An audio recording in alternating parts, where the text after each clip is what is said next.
hey, just had my lunch and was thinking about all the luxurious goods that I've acquired for myself all these years, the longing that my inner children had ever wanted. You might think that these luxurious goods are big ticket, expensive, branded products, but the truth is that the inner children mostly don't need that much.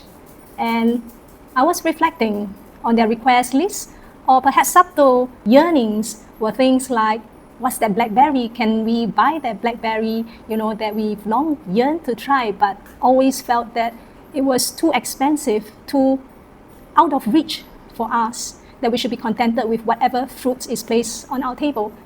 And other luxurious goods would be being able to buy a smart cooker for myself and cooking for myself whatever food that I feel like eating, and not just accepting the food that is placed in front of me without complaints, because making any request would be being greedy, being disrespectful. And because I was feeling the heat today, so I made myself some body water. And again, I feel so free that, just because I want it, I can make it and I have it. I don't have to get anybody's approval on this.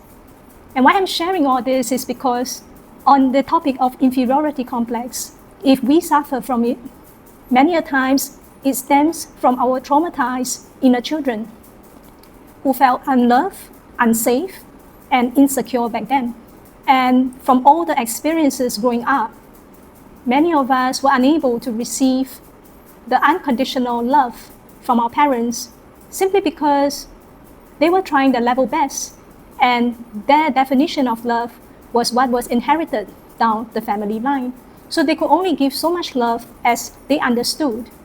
And many of us, when growing up, would receive inequality in treatment, that maybe as females, we knew from a young age that we are not the same as males, that we were taught that the males, maybe they inherit the family line because they are taking on the surname, but females, when you get married, you are like disposable trash. So you should be, therefore, very grateful that you're receiving food and education and other expenditure paid for by your parents. You're not allowed to make any further requests. So things like that, we've picked up from the family line.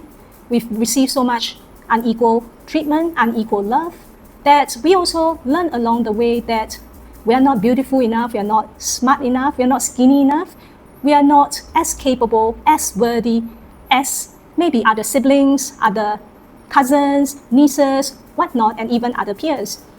And this forms a very traumatic wound within us, seated deep within.